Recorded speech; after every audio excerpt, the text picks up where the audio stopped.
여러분, 에펠탑 아시죠? 프랑스 에펠탑. 이 에펠탑이 건설이 되기까지는 여러 가지 우여곡절이 있었습니다. 이 에펠탑을 파리에다가 세우게 된 것은 이 프랑스 파리에서 세계 박람회를 했습니다. 세계 박람회를 이제 성공적으로 마치면서 좀 뭔가 이 프랑스에도 파리에도 뭔가 랜드마크가 될 수 있는 한 건축물을 한번 세우자. 그렇게 해서 이제 세워진 것이 이제 에펠탑이었어요. 근데 여러분, 이 에펠탑을 파리에 세운다고 했을 때요, 거세게 반대하는 사람들이 있었습니다. 그들이 반대하는 논리는 뭐냐면 이 파리의 아름다운 풍경을 망친다는 겁니다. 그래서 그것도 철골로 만든, 좀 뭐 특별한 것도 아니고 그냥 철골로 만든 그 탑을, 흉물스러운 탑을 그 경치가 좋은 파리 한복판에다가 세운다고 하니까 이때 아주 거세게 반대하는 사람이 모파상 아시죠? 모파상. 여러분, 이 대문호가지 않습니까? 이 사람이 필두로 해가지고요, 막 글을 잘 쓰니까 막 글을 통해 가지고 에펠탑에 대해서 비판하고 아주 거세게 반대를 했어요. 그런데 그런 거센 반발 속에 그래도 에펠탑이 세워지게 되었습니다. 그런데 어느 날 보니까요, 이 에펠탑 안에 이렇게 보면은 이 카페가 있나 봐요. 커피를 먹는 카페인데 그 카페에 이 모파상이 매일같이 이 에펠탑 안에 있는 카페에 와가지고 커피를 마시는 겁니다. 그러니까 기자가 참 너무나도 좀 모순된 모습이죠. 세워질 때는 막 거세게 막 반대하고 또 신문에다가 또 투고를 해서 또 반대를 하고 또 반대편 사람들이 외치면 그 앞장서서 외쳤던 사람이 에펠탑 안에 들어가서 매일같이 와가지고 거기서 커피를 마시고 거기서 글을 쓰고 있는 거예요. 선생님 에펠탑 이렇게 세워질 때 그렇게 반대하시고 했는데 왜 저는 선생님 에펠탑 근처도 안 오실 거라고 봤는데 매일같이 출근하셔서 이 커피를 마시고 여기서 작업 활동을 하시는 이유가 뭡니까? 그랬더니 이분이 이런 말을 하는 거예요. 에펠탑 안에 들어와 있으면 에펠탑이 안 보이기 때문에 나는 에펠탑에 들어와서 커피를 마시고 그랬습니다. 그 말이 뭡니까, 여러분? 반대를 위한 반대를 하면 안 된다는 거죠. 그죠? 반대는 할 수 있어요. 논의가 될 때는. 그런데 이제 사회적인 합의가 되고 결정이 됐으면 어떻습니까? 이제는 다수를 따라서 마음을 모으고 이제 그 결과가 잘 되도록 더 좋은 그 상생의 결과가 될 수 있도록 그렇게 마음을 모아야만 하는데, 반대를 그렇게 했던 사람이 에펠탑에 매일같이 출근해가지고 거기서 야경을 구경하면서 글을 쓰고 있는 이 모습, 너무나도 모순된 모습이지 않습니까? 여러분, 오늘 이 에펠탑 사건을 통해서 우리 그리스도인에게 주는 교훈이 무엇일까요? 그리스도인은 교회가 하나가 되어지고 단합이 되어지고 조화를 이루고 화목하고 주님의 나라의 확장을 위하는 일이라 하고 할 때는 반대도 있을 수 있지만 결정이 되어지면 어떻습니까? 이제는 마음을 모으고 일단은 어떻습니까? 그 결과가 잘 될 수 있도록, 마치 내일처럼 결과가 잘 될 수 있도록 힘을 쏟아야 한다. 이것이 하나님의 교회 공동체로 모인 우리 모두의 마음이고 자세해야 될 줄로 믿습니다.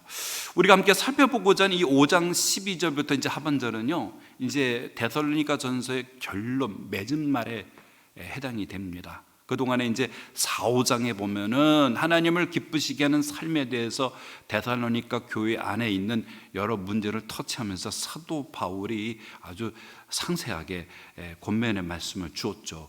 그런데 이제 5장 11절부터 이제 하반절까지는 어떤 권면이냐면 이 데살로니가 성도 전체, 이 공동체 전체의 상호 간의 이 관계에 대해서 권면하고 있는 말씀이 바로 이 12절에서 마지막까지의 말씀이라는 거죠. 근데 여러분, 우리가 지난 시간에 함께 살펴본 건 이제 12절에 13절에 있는 말씀이었죠. 12절에 보면 형제들아, 우리가 너희에게 구하노니 너희 가운데 수고하고 주 안에서 너희를 다스리며 권하는 자들을 너희가 알고 그들의 역사로 말미암아 사랑 안에서 가장 귀히 여기며 너희끼리 화목하라. 여기 보면은 수고하고 다스리며 권하는 사람이 세 종류, 수고하는 사람, 다스리는 사람, 권하는 사람, 세 종류 사람이 아니라고 말씀드려요. 관사로 딱 이 세 개가 분사로 묶여 있다는 것은 한 종류의 사람을 다양하게 설명해 주고 있는 거예요. 이 사람 누구죠? 수고하는 사람이고, 또 뭡니까? 다스리는 사람이고, 또 뭡니까? 권하는 사람이라는 거죠. 한 사람. 여러분, 이런 사람이 누구일까요? 수고한다는 게 뭡니까? 여러분, 헌신하고 애쓰고 성도들을 섬기는 일에 있어서 땀을 흘려가면서 수고하는 그런 분. 다스린다는 건 군림하고 여러분 사람들에게 명령하고 막 그런 게 아니라, 다스리는 건 돌보는 거예요. 감독을 하고 교회 성도들을 보살피고 돌보는 그런 사람. 또 어떤 사람입니까 여러분? 이 권하는 사람들이라는 것은 뭡니까? 하나님의 말씀을 가르칠 뿐만 아니라 바르지 못할 때 그 바르지 못한 것을 좀 권면해서 교정하고 세워가는 그런 사람. 이런 사람이 누구죠? 교회 안에서 여러분 어떤 사람이죠? 오늘 본문에는 직분을 말하고 있지 않아요. 왜 그럴까요? 아직 이 교회는 탄생한 지 얼마 안 돼서 교회에 직분자가 없습니다. 그리고 바울은 3개월 만에 쫓겨났어요. 그러니까 어떻게 보면 이 교회는 사도 바울의 복음으로 세워지고 나서 자생적으로 지금 스스로 자라나고 있는 그런 교회이기 때문에 특별한 직분자를 세울 수 있는 그런 환경이 아니지만, 그러나 여러분 어떻습니까? 사람들이 모일 때 보면은 남다르게 두각이 드러나는 사람들이 있어요. 더욱 열심히 적극적으로 또 섬기고 헌신하고 돌보고 내가 가지고 있는 자원을 가지고 성도들을 섬기고 나눠주고, 그리고 어떻게 보면 사람들을 돕고자 하는 그런 사람들이 있단 말이에요. 그 사람들이 누구죠? 바로 리더들이죠. 그리고 그 교회의 지도자가 되는 사람들이겠죠. 오늘 사도 바울은 바로 이 사람, 이 교회 안에서 지도적인 역할을 감당하고 리더 역할을 하는 이 사람에 대해서 어떻게 하라고 하는 겁니까? 너희가 여러분 알고 그리고 가장 귀히 여가라. 그래서 알고라는 것은 인정하라는 겁니다. 그 사람의 위치를 인정하고 기억하고, 뭡니까 여러분? 그 마음으로 어떻습니까? 그의 이 사역과 직분을 뭡니까 여러분? 존중히 여기라는 뜻이겠죠. 또 가장 귀히 여기라는, 여러분 이 가장 귀한, 한글 성경 그렇게 표현했지만 헬라 원문을 쓰면은요, 여러분 이 단어가 휘페레페리수, 휘페르하고 페릭수라는 전치사하고 이 두 단어가 합쳐졌는데, 휘페르가 넘어간다, 페릭스는 더 많다는 건데, 이걸 합치면은 할 수 있는 한 최선을 다해서 여러분 더 이상 더할 나위 없는 그런 존중을 하라는 거예요. 존중을 하라는 겁니다. 왜 그렇습니까 여러분? 이들이 구심점의 역할을 해주기 때문에 그런 거죠. 이들의 사역 때문에 지금 성도들이 핍박을 받고 있지 않습니까? 거친 막, 그래서 공동체 안에서 쫓겨나고, 친척들과 가족들 가운데도 쫓겨나고, 직장에서도 쫓겨나고, 여러분 그런 거센 핍박을 받고 있는 이들, 정말 얼마나 많은 상처들이 있겠습니까? 그런 사람들이 이제 와서 모여서 예배 드릴 때 그들을 내일처럼 돌아보고, 그들을 씻겨주고, 또 자기 것을 내놔서 그들을 먹이고, 또 그들을 어떻습니까? 바르게 권면해서 그들에게 위로하고, 여러분 그들이 슬퍼할 때 같이 슬퍼하고 기쁠 때 같이 기뻐하고, 뭐 이런 역할을 하는 그들이 있기 때문에 여러분 어떻습니까? 연약한 성도들이 그 구심점 아래 그들이 흩어지지 아니하고 모일 수가 있는 거라는 사실이죠. 그래서 오늘 사도 바울이 뭡니까? 그들을 존중히 여기라는 거죠. 더할 나위 없는 존중을, 최상의 존중을 하라는 거예요. 그래야지 여러분 이 교회가 어떻습니까? 이 교회가 든든히 서갈 수가 있는 거라고 하는 사실이죠. 어떻게 보면 이들은 사도 바울을 지금 대신하는 사람들이라고 볼 수도 있다는 사실이겠죠. 또 여러분 어떻습니까? 서로 너희끼리 화목하라 그래서, 이거 너희끼리라고 하는 거는 지도자와 성도 혹은 성도와 성도 사이 모두를 포괄하는 거죠. 성도들 사이에서 소음이 들리면 안 됩니다. 갈등하고 분쟁하고 서로 싸우고 뒷담화하고 이러면 안 되는 거예요. 지도자의 관계도 좋아야 되지만 성도와 성도의 관계도 좋아야 하는 거예요. 교회 안에서 분쟁과 갈등과 소요가 있게 해서는 안 되는 거고요. 더 나아가서 어떻습니까? 화목하라는 것은 서로를 호의적인 마음과 자세로 서로를 여러분 존중히 여기는 그런 분위기, 이게 바로 너희끼리 여러분 화목을 하라고 하는 명령이 아니겠어요? 여러분, 교회 안에 이 화목은 기둥과 같은 역할입니다. 교회가 화목이 돼야 돼요. 그런데 모였다 하면은 서로 분쟁과 파당을 짓고 사람들이 또 소유하고 갈등하고 여러분 서로 막 비난하고 이런 분위기가 되면은 그 교회 오고 싶어요? 오고 싶지 않습니다. 그럼 또 여러분 구심력을 잃어버리게 되어지고 연약한 성도들이 여러분 상처받고 교회를 떠나게 되어진다는 사실이죠. 근데 여러분 어떻습니까? 교회 지도자와 성도의 관계가 화목해야 되고 성도와 성도의 관계도 여러분 화목해야 돼요. 우리가 여러분 함께 공동생활을 하다 보면 실수가 있을 수 있어요? 없을 수 있어요? 실수가 있어요. 의도적인 것이 아니라 실수라고 한다면 우리는 그거를 관용으로 베풀어 줘야 된다는 사실이에요. 제가 전에 섬기던 교회에서 로비에서 주일인데요, 갑자기 어느 한 장로님이 소리를 고래고래 지르는 거예요. 주일날인데 좀 유명한 분이에요. 저기 이제 극동방송에서도 상당히 유명한 분이신데, 그래서 왜 그렇게 소리를 버럭버럭 지르시냐 했더니 우리 이제 행정하시는 목사님이 주부를 만들다가 이분이 오타를 냈나 봐요. 그런데 그 주일날 거룩한 날, 어떻게 로비에서 그렇게 소리를 그렇게 질러면서 할까? 사람들이 예배를 드리려고 막 오는데 지금 들어오는 상황에서 왜 그 자리에서 그렇게 해야 될까요? 그게 의도적으로 실수한 건 아니잖아요. 사람이 여러 번 어떻습니까? 하다가 보면은 그분도 대단히 아주 똑똑하신 목사님, 법대 나오신 분인데 그 목사님도 대단히 꼼꼼하시고 대단히 지적인 분인데 실수할 수도 있죠. 그런데 그 로비에서 소리를 바라바라바라 지르. 너무 마음이. 그 목사님 나중에 나오시더니 울어요. 그래서 제가 가서 좀 목사님 좀 위로해 드렸는데, 여러분 사람의 실수는 서로 어떻습니까? 관용을 베풀고 그 실수는 품어줘야 되는 거예요. 근데 의도적으로 여러분 악을 행하는 사람들이 있어요. 그런 경우는 여러분 단호하게 훈계하고 다스려야 되지만, 사람이 하는 일에 의도성이 없어요. 실수했어요. 그 실수했을 때는 다음에 이렇게 하면 안 되지, 이렇게 얘기하고요, 그거를 여러분 봉합을 해야 되는 겁니다. 저희 교회에 보면, 우리 교회는 이제 지금 요즘에 이제 교회 요람이 안 나오잖아요, 그렇죠? 옛날에는 연말에 교육제도 제일 바쁜 게 뭐냐면 요람을 만드는 거예요. 요람을요. 그게 한 2달을 걸립니다. 요람을 만드는데 사진, 주소, 전화번호. 지금은 왜 안 만드냐면 이게 자꾸 유출돼 가지고 보험사에서 막 전화 오고, 그죠? 그래서 지금은 이제 홈페이지가 돼서 요즘에는 이제 인쇄소도 다 문 닫았어요. 제가 요람 만드는 교회가 없어요. 그런데 어느 한 모 집사님이 사진과 자기 이름이 부조화가 생긴 거예요. 오류가 생겼어요. 그래가지고 첨부를 찍었는데 다 반환을 했어요. 이의를 강력하게 제기해가지고. 그래가지고 그것만 그렇게 고치면 되는데 그것만 붙이는데 강력하게 이의를 제기해가지고, 그래서 어쩌냐면 다 요람을 인쇄소에다가 다 반환하고 다시 거금을 들여가지고 첨부를 다시금 찍었어요. 여러분, 이건 참 인쇄소에서 실수를 했죠.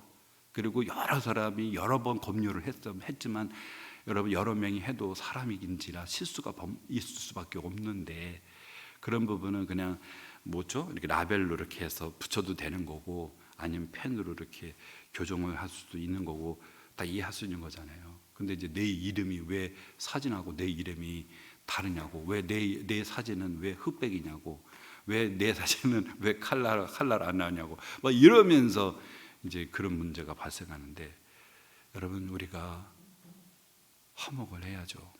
그때 이제 목사님이 이 목사 인쇄소에 가서 다시 찍으라고 그래요. 돈보다도 더 중요한 게 교회가 화목해야 돼. 그래서 다시금 그거를 다 반환하고 다시금 거금을 들여서 찍었어요. 우리가 서로를 용납을 하고 관용만 베푼다면 여러분 대단히 경제적일 수가 있고 서로 이해할 수가 있는 거잖아요. 그렇죠? 오늘 사도 바울이 말합니다. 너희끼리 뭐라고요? 화목하라는 거예요. 명령입니다. 화목인데 현재형을 썼어요. 지속적으로, 반복적으로, 한두 번이 아니라 우리 공동체가 화목할 수 있도록 분쟁과 소요와 갈등이 없이 서로를 존중히 여기고 사랑하고 여러분 친근히 대하는 그런 따뜻한 공동체. 여러분 그런 공동체를 오늘 사도 바울이 뭡니까? 만들라는 거예요. 화목해 하라는 거죠. 그러면서 오늘 여러분 14절에 보니 사도 바울이 이제 여러분 여러 말로 이제 권면의 말씀을 이제 주고 있는데 14절에 봅시죠. 또 형제들아 너희를 권면하느니 게으른 자들을 권기하며 마음이 약한 자들을 격려하고 힘이 없는 자들을 붙들어주며 모든 사람에게 오래 참으며 상과 누가 누구에게든지 악으로 악을 갚지 말게 하고 서로 대하든지 모든 사람을 대하든지 항상 선을 따르라. 그래서 6가지의 당부의 말씀을 주고 있습니다. 여기서 여러분 이 6가지 당부 중에서 여러분 첫 번째 뭡니까? 너희를 권면하는 어떤 게으른 자들을 권계하며, 권계라는 것은 교종하고 훈계하는 걸 뜻하는 겁니다. 충고하고 훈계하고 교정한다는 게 이 권계라는 단어의 의미거든요. 여기서 게으른 자가 뭐냐? 여러분 아티코스라는 단어 썼는데 여기서 게으른 자는 이게 군대 용어예요. 군대 용어. 군대 규율을 지키지 않는 사람, 규율을 지키지 않는 사람. 군대가 행군을 하는데 그 행군에서 이탈하는 거예요. 군대 가면 규율이 있죠. 아침에 기상 시간이 있고 잠자는 시간이 있고 이동하면 안 되는 시간들이 있어요. 군대는 절대로 개인 행동이 용인되지 않습니다. 항상 단체입니다. 훈련하면 다 같이 훈련해야 되고 밥 먹자 그러면 다 같이 밥 먹는 거예요. 제가 군대 처음에 갔을 때 군인들 그 남자들이 하는 그 밥 맛있겠어요? 남자들이 만드는 그 밥이 뭔 깍두기가 이만해요. 그냥 좀 깍두기 좀 먹기 좋은 만데 깍두기가 제가 퍼더니 2개를 퍼더니 벌써 꽉 찼어요. 깍두기 이제 물을 먹는 건지 남자들이 다 이제 만든 거잖아요. 오징어도 목욕한 물만 무만 둥둥둥 뜨고 매일 보는 두부에다가 깍두기에다가 그리고 반찬이 없어요. 2개밖에 없어요. 그 집에서 처음에 이제 좀 좋은 거 먹다가 군에 오니까 못 먹겠어요. 그래서 저희 오늘 점심은 안 먹고 싶습니다. 그랬더니 고참이 하는 말이 군기가 빠졌대요. 군기가 특히 군기가 빠져서 밥을 안 먹을 수가 있느냐? 엎드려 뻗치라는 거예요. 엎드려 뻗쳤어요. 예? 그리고 푸시업을 시키는 거예요. 계속 푸시업을 시키는 거예요. 그러면서 관동성명대라고 하면서 들어가서 밥 먹으라고. 들어가서 군대는 먹고 싶지 않아도 안 먹으면 안 돼요. 때가 되고 끼니가 되면 다 밥을 먹으면 가서 밥 먹어야 되는 거고 안 먹으면 안 먹는 거고 군대는 항상 단체 행동이에요. 제가 왜 이 말씀을 했는데 여기서 게으른 자들은 단순히 어떤 일하기 싫어하는 게으른 사람이 아니라 원문에 보면은 이거는 규율을 지키지 않는 사람들, 질서를 지키지 않는 사람들. 교회 안에서 규율이 있잖아요. 질서가 있잖아요. 근데 이 규율과 질서를 지키지 않는 사람은 어떻게 돼요? 사도 바울이 따끔하게 불러다가 충고하고 훈계하고 교정을 시키는 겁니다. 예? 교회 안에는 여러분 주님이 머리고 우리는 그 머리에 속해 있는 몸이란 말이에요. 그렇죠? 교회 안에는 하나님의 말씀의 법이 여러분 다스려지는 곳인데 이 말씀의 법이 다스려지는 이 공동체 안에서 하나님의 규율을 지키지 아니하고 제 멋대로 개인적인 행동을 하고 난 싫어하고 내 멋대로 제 멋대로 여러분 행동을 하게 되어지면 교회가 어떻게 여러분 질서가 잡힐 수가 있고 핍박받는 세상 속에서 어떻게 그 세상 속에서 여러분 교회가 유지하고 돌파하고 여러분 살아남을 수가 있겠느냐 말이죠. 오늘 여러분 이 게으른 자들을 권계하라라고 오늘 사도 바울이 권면하고 있는 거죠. 그래서 여러분 그리스도인은 교회의 규칙, 성도의 여러분 규율과 규칙을 지켜야 하는 거예요. 오늘 보면은 벽에 성경 여러분 통독표 있잖아요. 읽으라! 그러면 어떻게 돼요? 그렇죠? 다 같이 뭐 맥체인 일급표 읽어도 좋으시고 그냥 일반 성경 일급표도 좋고요. 여러분 성경을 다 읽는 거예요. 기도합시다. 그러면 어떻습니까? 여러분 자신이 체력이 한계 최선을 다해서 나와서 기도하는 거죠. 이제 이번 주도 여러분 토요일 날 이제 새벽 기도가 이제 탄생해서, 왜냐하니까 이제 주중에는 다들 직장 다니셔서 못 나오시면 이제 토요일 날 같은 경우는 쉬시지 않습니까? 그리고 우리 이제 중직자들이 조금 기도에 소홀히 되시는 것 같아요. 여러분 참 기도하기를 힘써야 됩니다. 다른 데는 이 권사님들이 종종 모여요.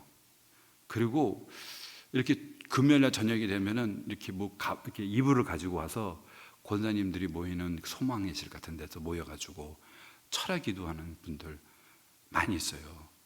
교회가 여러분 기도가 활성화돼야 그 교회가 힘이 있습니다. 그 교회가 부흥이 됩니다. 그 교회는 평안합니다. 여러분 기도하는 일에 여러분이 힘써 주셨으면 좋겠습니다. 또 어떻습니까? 여러분 남녀 전도에서 이제 회의를 합니다. 근데 남녀 전도에서 회의다 보니 의견이 점점 분분해요. 그래서 어떻게 되면 나중에 어떻게 되죠? 뭐 거수를 하든지 아니면은 뭐 어떻습니까? 투표를 하든지. 그래서 결정이 되었으면은요 어떻습니까? 내가 비록 마음에 안 들고 반대가 하더라도 그 결과에 여러분 순복하고 따라줘야 되는 거예요.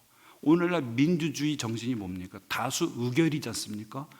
다수 의결에 의해서 지도자를 뽑지 않습니까? 여러분 투표를 통해서 그 많이 받은 사람이 여러분 당선되는 거 아닙니까? 이건 사회적인 합의잖아요.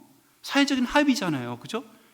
만약 그거를 뒤집거나 또 나는 불복한다라면 어떻습니까? 법으로 처벌받을 수 있잖아요. 교회도 그래, 남녀 전도에서 모여가지고 야유회를 갖는다, 아니면 주일에 어떤 음식을 우리가 만들려고 한다, 우동을 만들다, 아니면 칼국수를 만든다, 아니면 뭡니까 국수를 만들, 밥을 한다. 그런 다양한 의견이 취합이 되었을 때, 의견이 분분할 때 여러분 다수에 의해서 결의가 되면은 그것은 곧 내일이라 생각하고 더 이상 거기에 대해서 궁시렁거리거나 다른 말 하지 말고 합의된 것을 여러분 따라야 되는 거예요. 여러분 사도행전 15장에 보면은 사도 바울이 안디옥에 왔는데 이 유대에서 예루살렘에서 올라온 유대인들이 이상한 말을 하는 거예요. 이방인에게도 모세의 율법을 따라 할례를 받고 율법을 지켜야만 한다, 이런 거예요. 그래가지고 논쟁이 벌어져가지고 어떻습니까? 안디옥 교회에서 바울을 예루살렘으로 보냈죠. 그래서 예루살렘의 공의회가 펼쳐졌어요. 이방 형제들에게 할례하고 율법을 지키게 할 것이냐 안 할 것이냐. 바리새파 출신의 그리스도인도 유대인들에게도 모세의 법대로 그 할례를 받게 되고 율법을 지키게 해야 된다고 그 주장했어요. 그렇게 토론하다가 나중에는 베드로하고 야고보가 일어나가지고 우리도 짓지도 못하는 이 율법의 이 짐을 우리 이방 형제들에게 지게 하겠느냐면서 아모스서를 딱 인용하면서 뭡니까? 이제 이방인의 구원에 대한 이야기를 하면서 더 이상 지게 하지 마라. 네 가지만 피, 목매어 죽은 거, 뭐 음행, 뭐 그 네 가지만 딱 금지시키고 이방 형제들에게 율법과 할례를 짐을 짓지 않게 하는 걸로 가결했잖아요. 그래도 여러분 그것이 하나의 결정이 돼가지고 어떻습니까? 그 결정이 어떻습니까, 여러분? 거기 하나님의 뜻이 함께한 거예요. 공의회입니다. 공의회 결의가 된 거잖아요. 그런데 그 결과를 안 받아들이는 사람들이 있었어요. 특히 갈라디아 교회 같은 데 들어와가지고 또 이상한 말을 하는 거예요. 예수만 믿으면 구원 아니다, 할례도 지켜야 되고 율법의 그 행위도 지켜야 된다면서 교회를 어지럽혀가지고 적잖은 사람들이 믿음이 흔들려가지고 유대인들의 말에 쏘가 넘어가지고 할례를 또 율법을 행위를 지키려고 하는 사람들이 있었잖아요. 그래서 사도 바울이 얼마나 분노했으면 이 어리석은 갈라디아 사람들이라고 3장 1절에 그 책망을 합니까, 여러분? 여러분 예루살렘의 공의예요. 그 공의에서 여러분 논의되고 결정이 된 건 하나님의 뜻입니다. 하나님의 뜻이에요. 그 전에 보면요, 이 베드로가 피장 시몬의 집에 있었을 때죠. 시장해 가지고 옥상에 올라가서 잠시 이렇게 낮잠을 잤는데 환상을 보잖아요. 하늘에서 네 보자기에 쌓여 있는 그 참 온갖 짐승으로 부정한 짐승이 가득한 이 네 개의 이 보자기가 하늘에서 내려오면서 베드로야 이걸 잡아 먹으라니까 하나님 난 부정한 거 못 먹습니다. 율법의 규정에 이런 부정한 음식 못 먹습니다. 내가 정결케 했으니 먹어라. 이 꿈을 3번 반복을 했잖아요. 그 무슨 말입니까? 하나님이 이방인들에게 복음 전파할 것을 그 꿈이 암시한 거잖아요. 그 나중에 이 꿈이 뭘까 할 때 누가 눈을 두들겨요. 누굽니까? 그랬더니 고넬료라고 백부장이 우리를 보냈다고. 그래서 성령 하나님이 따라가라 하러 따라갔더니 고넬료가 자기 친척과 가족들, 지인들 다 불러왔잖아요. 당신의 입에서 전해주는 복음을 들으려고 우리 모였다고. 그래가지고 거기서 하나님은 사람의 외모를 보지 아니하고 중심을 보시는 하나님이시구나 하면서 그 자리에서 복음을 전하니까 오순절날 같은 성령이 그들 가운데 임재하는 놀라운 역사가 일어나게 되어진 거잖아요. 그래서 여러분 이 모든 것이 나중에 예루살렘의 공의회가 펼쳐졌을 때에 여러분 내린 결론이지 않습니까? 그 결론을 받아들여야만 하는데 그 의견을 반대하고 여전히 그 거짓된 교사들이 가르치면서 교회를 완전히 여러분 그냥 그 불쏘시처럼 그냥 혼란스럽게 만들어 버렸다는 사실이죠. 그래서 오늘 여러분 어떻습니까? 게으른 자들을 권계하라. 그게 뭐예요? 질서를 따르지 않고 규율을 따르지 아니하고 그 결과에 받아들이지 않는 사람이라면 따끔하게 충고하고 훈계하고 바르게 잡을 것을 오늘 사도 바울이 당부하고 있는 말씀이 아니겠습니까? 두 번째는 뭡니까? 여러분 마음이 약한 자들을 격려하라. 마음이 약한 자들이라는 것은 마음이 심약한 사람들입니다. 여러분 보면은요 좀 겁이 많은 사람들이 있어요. 천둥번개만 치면은 막 두려워서 막 떠는 사람들이 있어요. 예? 구원에 대해서도 막 불안해하고 막 신자 가운데 이렇게 여러분 정신적으로나 이 심적으로 심리적으로도 유약한 사람이 있어요. 전에 제가 이제 신학을 했을 때에 저기 미국에서 이렇게 유학 온 친구가 하나 있었어요. 등치를 보면은 뭐 등치가 아주 몸이 아주 좋습니다. 예? 대단히 남자같이 탁 생겨가지고 얼굴도 탁. 그런데 자기는 미국에서 이렇게 왔다고 하니까 안 믿겨져요. 시골에서 올라온 그 마초같이 생긴 형제인데 되게 신실해요. 아침에 일어나면은 성경 읽으면 빨간색, 파란색으로 성경을 쭉 치고 또 나와서 채플 시간에 예배드리면 맨 앞자리에서 두 손 들고 그냥 혼자 은혜를 다 받아요. 주님은 나의 주. 눈물을 그러니까 머리가 가지고 등치 있는 친구 눈물을 뚝뚝뚝뚝 돌려. 그런데 어느 날 저한테 선배님 저 군대 가는 거 두려워요, 무서워요 그러는 거예요. 등치는 산만한 이 친구가 군대 꼭 가야 되는 거예요? 거기 가면은 맞아 죽으면 어떻게 해요? 얼마나 겁이 많은지요. 겁이 많은지. 이 국적이 이제 미국 국적을 갖고 있어요. 그래서 자네는 군대를 안 가려고 합니다. 그래가지고 결국은 군대를 안 갔어요. 그래서 제가 여러 고민해요. 우리는 주의 병사다. 왜 두려워하느냐? 군대 가서 군대를 변화시키면 되는 거지. 예? 군대 가면 다 죽어 사람들이 다 멀쩡해서 다 돌아와. 예? 더 씩씩하고 육체적으로도 정신적으로도 더 강해서 그러다 타락하면 어떻게 돼요? 믿음이 약한 친구죠. 여러분 이런 친구 예수를 만났나? 이렇게 보시면 안 됩니다. 심약한 친구들이 있단 말이에요. 정신적으로 심약한 친구들. 오늘 그런 친구들은 어떻게 됩니까? 격려해 주라는 거죠.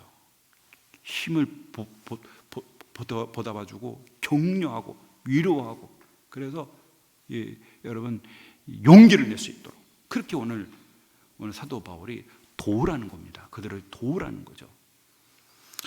그러다 보니까 힘이 없는 자들을 붙들어 여러 힘이 없다라는 것은 뭡니까? 스스로가 헤쳐나갈 힘이 부족하다는 건데 이 사람들은 뭐냐? 믿음이 연약한 사람들을 뜻합니다. 믿음이 연약한 사람들. 그러니까 이제 초신자들이죠. 예수 믿은 지 얼마 안 되는 초신자들.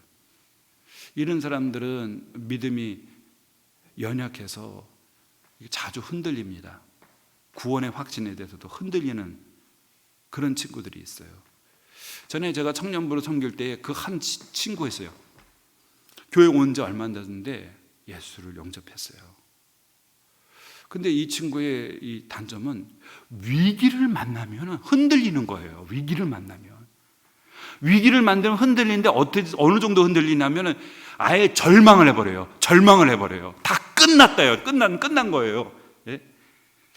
그래서 나중에 이제 준비를 해서 취업 준비해서 이제 회사에다가 이력서를 냈는데 떨어졌어요. 근데 그 떨어진 것이 인생이 나는 다 끝났습니다. 나는 사회에서 필요 없는 사람입니다. 나 못 먹고 살죠.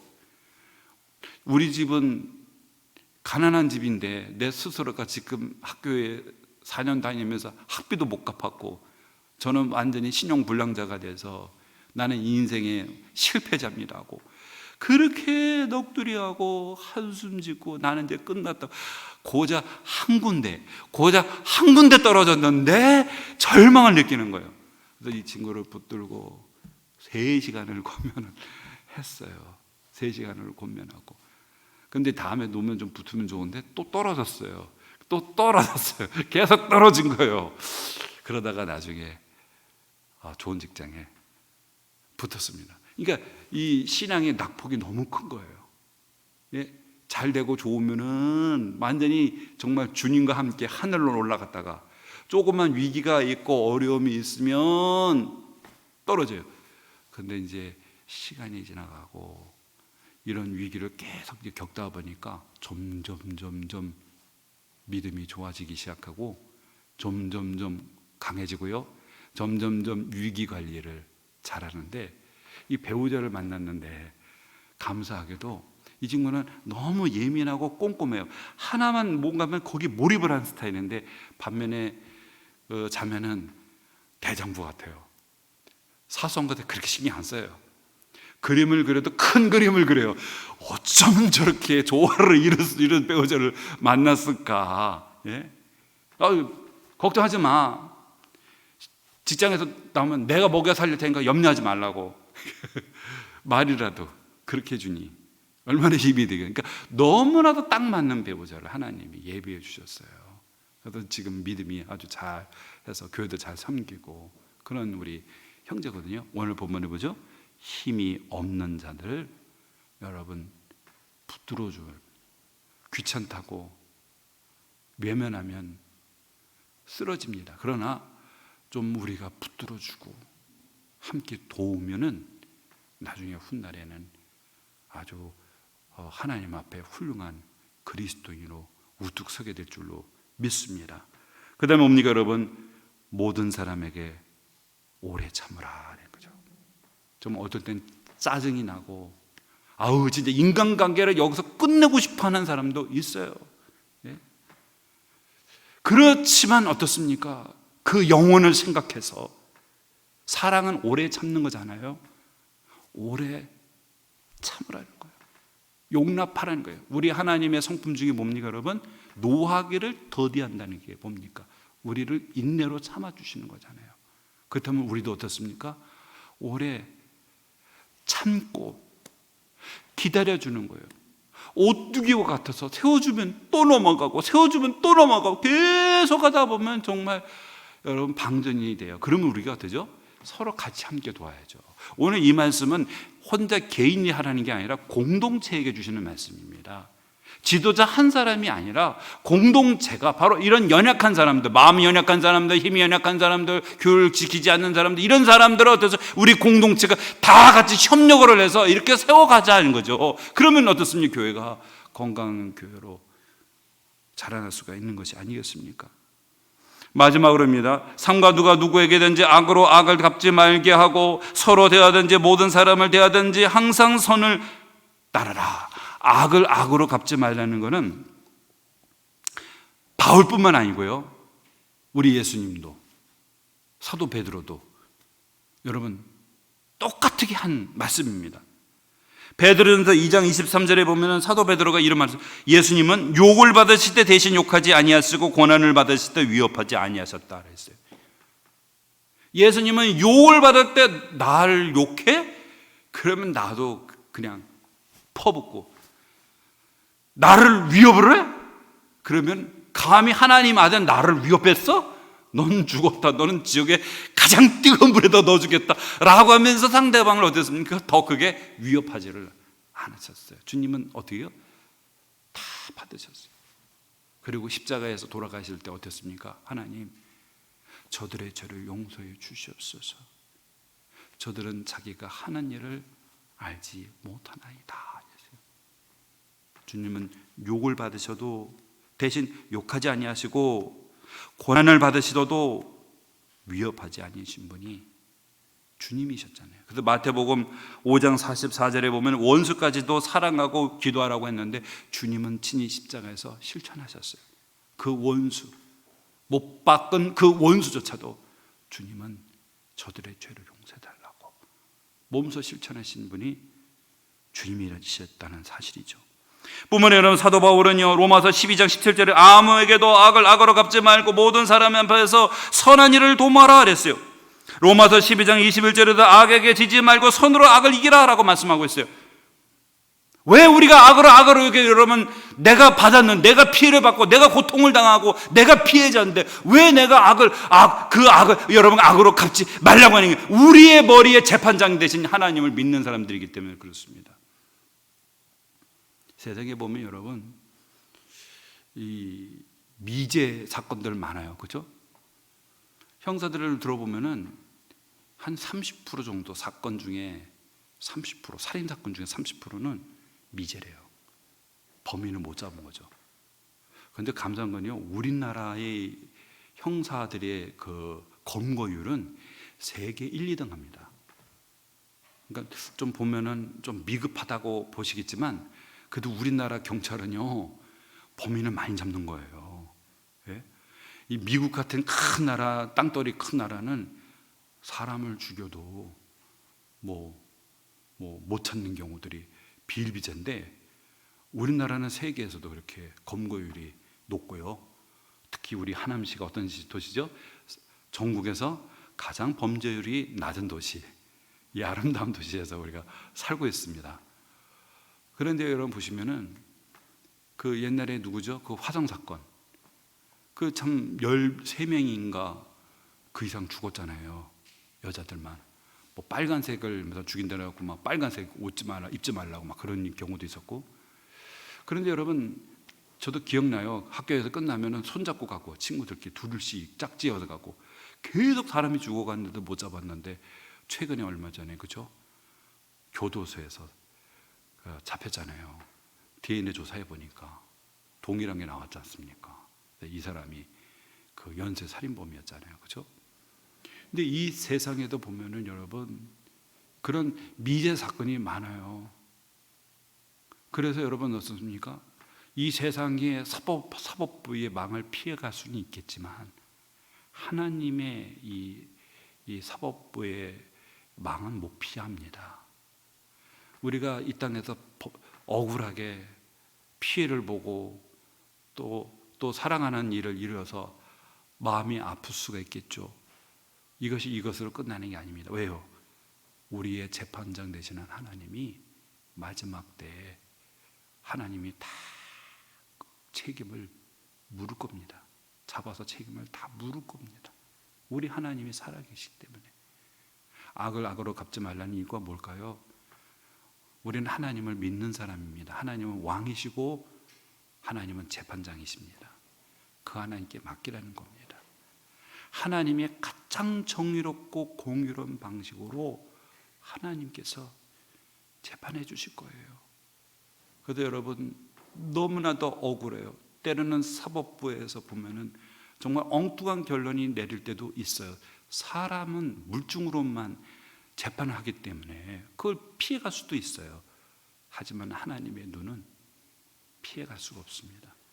반드시 하나님이 다루십니다. 그런데 왜 우리가 악으로 악을 갚지 말라고 하냐면, 이런 말씀이 참 많이 등장하는 거 보면 초대교회 우리 선배들도 핍박을 받으면 욱하는 마음이 안 들겠어요? 그렇죠? 예? 핍박을 받으면 사람이 정말 보복하고 싶은 마음이 들겠죠. 근데 보면은 이런 말씀을 종종 해요. 그죠? 사도 베드로 고난받는 성도들에게 이 말씀을 2번이나 또 얘기하고 있고, 로마서에도 마찬가지고 오늘도 마찬가지고요. 그러니까 고난 당하다 보면은 정말 인간인지라 이런 인간적인 생각들이 떠오를 수가 있단 말이죠. 그런데 하지 마라. 하나님께 맡겨라.